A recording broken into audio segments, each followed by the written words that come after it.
Chapter 8, Episode 2. The Imperial Surgeons Guild and Rabies. On the outskirts of San Flub Imperial capital, there is a large townhouse with a long history. Surrounded by many layers of wild rose hedges, it was commonly known as a goddess rose house after passing through a deep forest that kept people away. There is another name for this rose house, marked by a large sculpture of a god of medicine on the gate post. San Flub Imperial Surgeons Guild, also known as Imperial Commoners Surgeons Association, headquarters.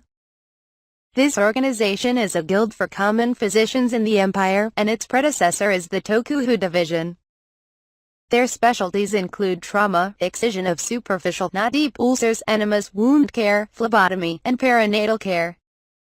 Occasionally, there are physicians who run hair salons as part of their business. Basically, I don't examine anyone except commoners. One of the reasons the Surgeons Guild is so remote is its unfortunate history. For a long time, the star of medicine in this world was the herbalist pharmacy. The tokenomiya department was considered a profession that assumed impurity by handling blood, and was placed one step below the Imperial Apothecary Guild in both the noble world and the common world.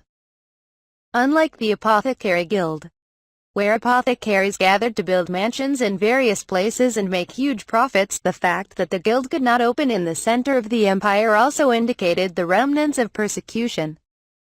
It is said that Claudia Choriak, a surgeon with the blessing of a medical god, was appointed chief chamberlain after he successfully removed the tumor from the late emperor, raising the status of surgeons in the empire. He protects clinics and asylums of citizens and continues to provide a certain amount of money for barbers by lobbying the emperor. And the person who was Claude's teacher was Dr. Agata, the mistress of this rose villa. Although she is now a commoner, she was originally a court physician and developed numerous surgical techniques. As soon as he learned that Claude was surpassing him in the imperial court, he begged to the temple, blot even his divine power, descended into a commoner, and retired to this land for several decades. With the fortune she had amassed as a doctor, she organized a Tokuhu department for citizens, taught their surgical skills, and founded the Guild of Surgeons. However, since it is an organization for commoners, she has no contact with the Imperial Physician Corps or the Imperial Medical Association, whose members are noble physicians. Agata, who turns 80 this year, invited about 20 grand common physicians from around the empire to the conference table and prepared rosehip tea grown in her garden and cookies kneaded with herbs, reading the agenda with trepidation as she enjoyed it. Lately, the mortality rate of citizens in empire hospitals seems to be increasing, especially on the borders. It was also reported as a concern last month, but this month it's noticeably worse. Yes, it seems so. Agata reads the material. The Imperial Medical Association. Both nobles and commoners have taken medicines from the various world pharmacies run by the Supreme Royal Court Pharmacist Falma for preoperative and post-operative treatment. By providing protection and using blood transfusion for severe bleeding, we have achieved remarkable results since then.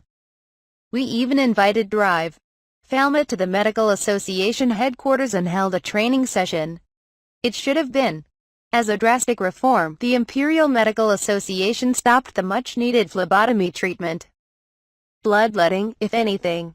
Even if they did not understand it well, it was easy to apply. And patients also wanted bloodletting.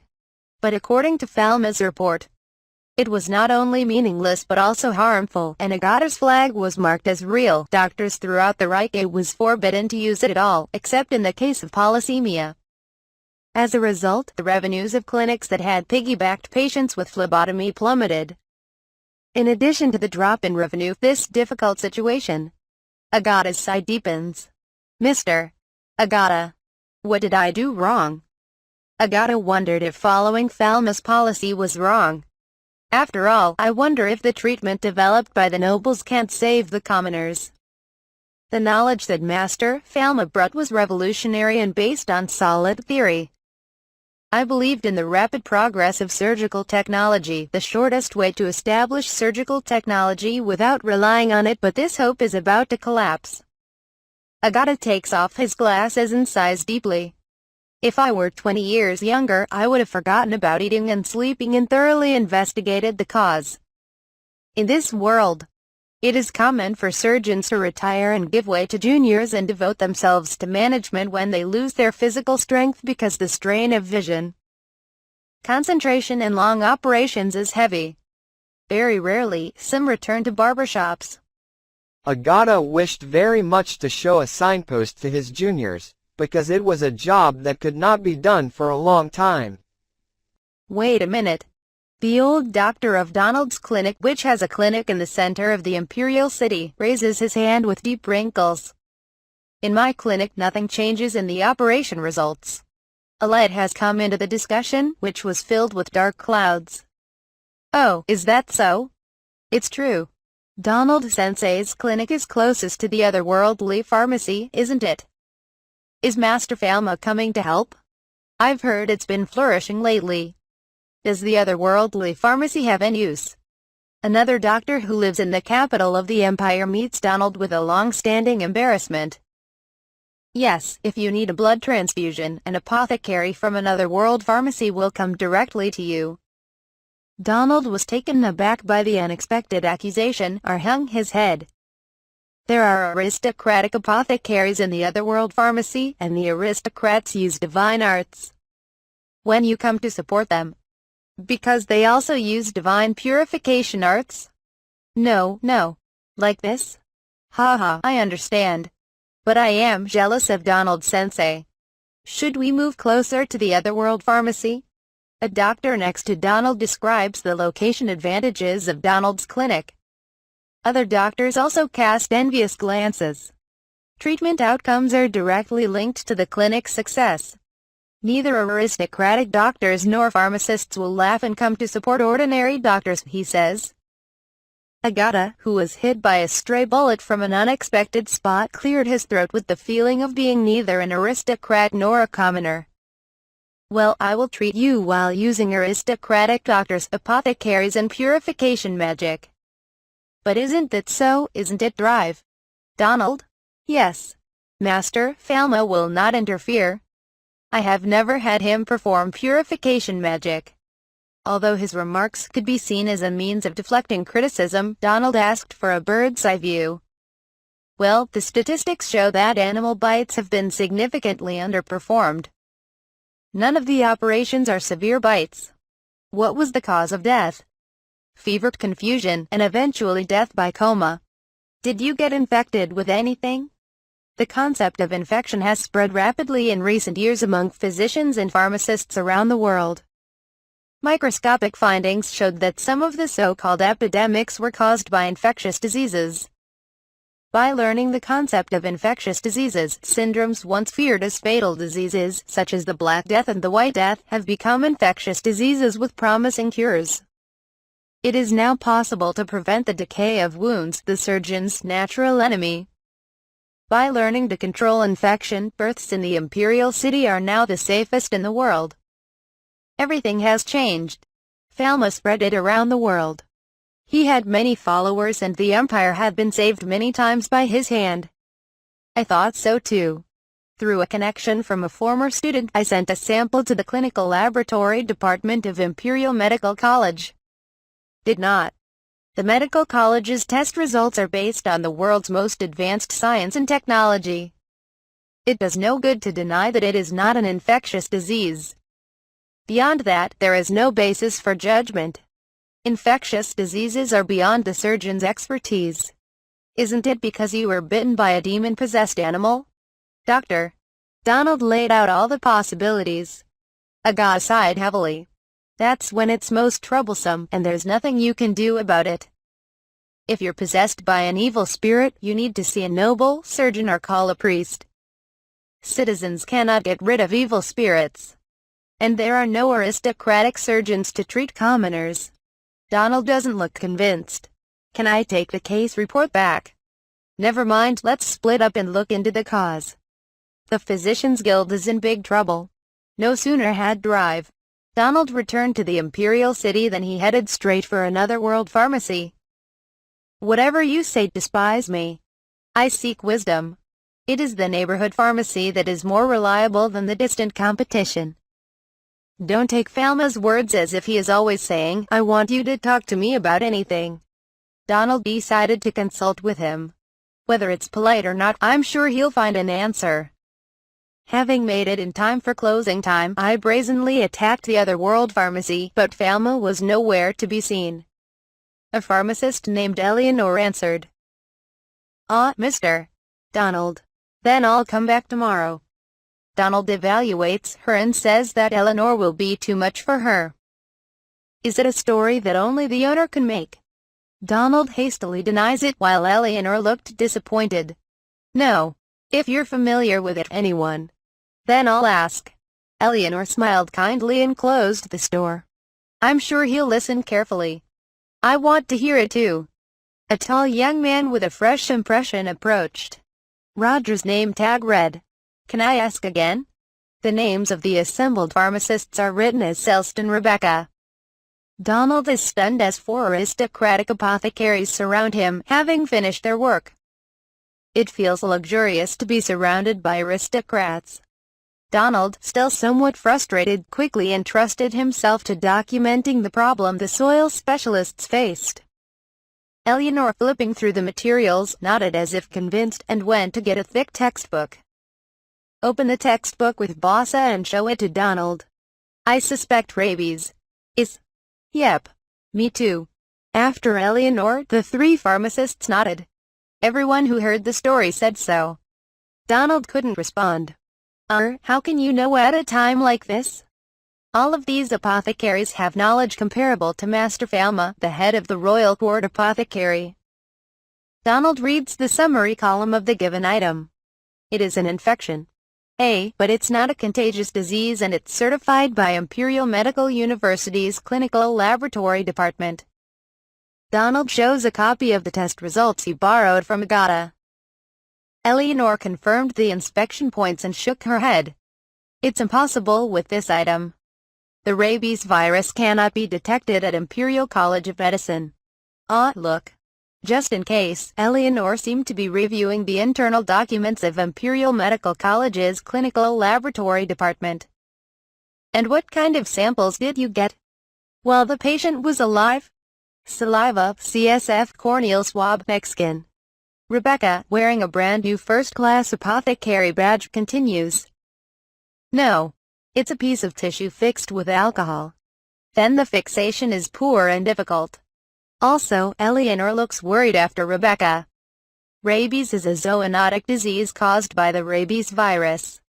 If you are bitten or scratched by a particular animal that carries the virus infects the wound and spreads from the bite site to the nervous system. Through the virus, it slowly makes its way to the brain, and after an incubation period of several months, it begins with flu-like symptoms, eventually coma, respiratory arrest and death. It is a terrible infectious disease for which there is no cure yet. Donald almost got a runny nose at Eleanor's explanation. Gaha.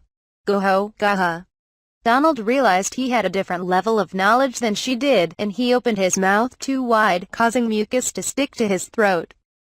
"Oh, excuse me, I didn't even serve a drink." Eleanor served a well-chilled iced tea. So while he moistens his throat, Donald ponders what has been said. It's hard for the brain, whose cognitive function has recently begun to decline, to comprehend. Yurusu, you have to ask from the point. Isn't there a complete cure? I think it was written that way. A pharmacist with a name tag named Roger flips through the textbook stolen from Eleanor. It's not that at all. It's said to be a disease with a high mortality rate worldwide since records began. That's why Falma-kun had trouble developing a vaccine. Are you the one who said to make it in the beet leaves with the sugar? In response to Eleanor's words, he raised his hand as Celeste recalled. No, regarding the rabies vaccine, I collected the virus from wild dogs, multiplied it using cell cultures, separated it, and made a prototype of an inactivated vaccine. It's meticulously prepared, as expected by the owner. Rebecca nodded in admiration. Come to think of it, why can't the store owner cultivate bacteria and viruses? When Roger asks oddly, Eleanor is also crisp. Well then. I wonder if it is the effect of divine power. If Falmacoon holds microbes, they will almost die. I hope you don't come to the cheese factory. The yeast in the wine factory is also dying. It is forbidden to enter the bakery. The three pharmacists spoke frankly about the troublesome ability. No, if you have such a constitution, you are like a protective deity for surgeons. I just want you to be by my side during the operation. That's right. Eleanor seemed to realize that he had left Donald behind and giggled. From the name of Master Falma, I have a feeling he was born under such a star. As for the name, it's the Master's idea, so please don't say too much. Bruno de Medici's sense of name seemed untouchable. Well, I'm sorry to be derailed. Not many trauma patients come to Otherworld Pharmacy, so I didn't know rabies was epidemic. It's a big deal, so I immediately provided the vaccine to the surgical clinic. Get vaccinated after being bitten by an animal. Hey, what's that? Or rather, a vaccine. Eleanor does not look dissatisfied and begins to explain vaccines with illustrations to Donald. When you get an infectious disease, your body builds an immune system that attacks and eliminates the pathogen. There are three main types of vaccines. Live vaccines that suppress the pathogenicity of live viruses and bacteria. Inactivated vaccines that eliminate the ability of pathogens. It is divided into toxoids that have lost the toxicity of the virus. The store owner made an inactivated vaccine that actually infects anima. L cells to multiply and inactivate them. It is obtained by breaking down the parts of the virus. Increase. So that means it's a non-pathogenic virus. Donald is confused but sums it up. That's right. Compared to a live, fully attenuated virus, an inactivated vaccine is a train wreck, so we get a few shots to teach our body's immune cells that we're going to attack this. That's why the rabies vaccine is safe. Is it a problem to absorb such a foreign substance into the blood? Originally, there are countless active bacteria and viruses in the blood that our immune cells fight day and night. Rebecca added with a cautionary tone. Shall we send a telegram to order the production of vaccines to the Mercer factory of the Otherworld Pharmacy? Please? I can help you. Celst immediately prepares for the attack. In a busy pharmacy, only one doctor remains. What do you mean?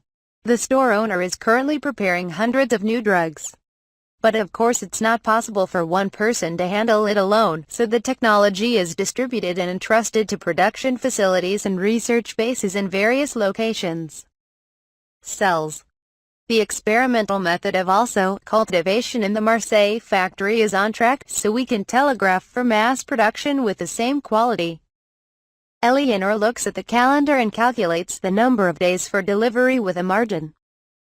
I will contact you again about the delivery date, but I think it will be possible in a month. How many lots do you need? That's so early. Even if you estimate me the price of the medicine, then I'll think about the number I need. Can you tell me the expiration date? Donald replied in a trembling voice. It was a big deal. I'm getting goosebumps all over my body. Yes, soon then, Mr. Cedric, as soon as Marseille confirms it, please give me an estimate. Understood. If a drug is too expensive, patients may not be able to pay for it. In some cases, physicians have no choice but to rebuild treatment costs when financial circumstances prevent treatment. Wow, I think I'm going bankrupt. However, before I requested it, I couldn't say I couldn't pay. The idea of money came to Donald's mind, which was to do. This new drug is custom-made, so it must be so expensive that your eyes pop out, right? Yes, of course, it's custom-made, so I charge a fee. You. Perhaps noticing the sweat dripping down Donald's face as if Eleanor had noticed something, he whispered in the ear of the clerk behind the counter. Then a man named Cedric, wearing a name tag, prepares a set of documents and hands them to Donald. This is the application form for the Imperial Drug Distribution Grant. So if you take it to the designated place, you'll get a subsidy that will reimburse 90% of the cost of the expensive drug. Such a system. It's been ready since last month. Donald thought he had been saved from hell. Well, then, I'm closing the store today. Donald left the Otherworld Pharmacy feeling as if he were dreaming. As expected of the Sanctuary Pharmacy. Since I've been here, there's nothing I can't do. Donald couldn't believe that there could be such a convenient pharmacy in this world. Hey, it looks like you can solve it after you know the cause, right? Early in the morning, Agatha, the owner of the Rose House, was surprised by the news of Donald coming to visit her in a carriage and almost stumbled down the stairs. Donald doesn't care if he breaks a bone at his age. It hasn't even been a day yet. Yes, when I consulted with the pharmacist at the Otherworld Pharmacy, it was cleared up immediately. Rabies is suspected. Donald holds his hat in both hands and slowly turns it like a steering wheel. I still don't quite understand what happened. Did you consult Master Falma? No, he wasn't there. It was another apothecary who took care of me. 4 young noble apothecaries all listened to me. How shall I put it? I'm afraid the commoners were treated well. I mean, your status doesn't matter. Agata used to say that to the surgeons, but it was difficult for the bourgeois-born doctors, especially the older ones, to change their minds. Since it is a zoonotic disease, it was recommended that dogs be captured and vaccinated. Details are provided in the instructions for this vaccine. When will the new drug be delivered? The amount of information I brought yesterday is too much for today. Since the materials were printed materials, Agata was surprised twice. I will go to another world pharmacy in a month to pick it up. Until then, I'll catch up, Agata explained with disheveled hair. If I remember correctly, the manufacturing method for the vaccine is registered with the technology office. Yep. Agata puts on a cape and a hat. It's been half a year since we went out. I'm going to the tech office now. I will do a full reconnaissance, be perfectly prepared by the delivery date of the vaccine, and issue the first case report for rabies treatment. Let me go with you. Donald bowed profusely. Agata returned with a technique for making vaccines and plans for stethoscopes, syringes, surgical instruments, and reading glasses. A few days later, word spread through the guild that Agata had returned to active duty as a surgeon. Hey, Agata Sensei, you are incredible at your age. That's what Claude said when he heard about Agata's full resurrection.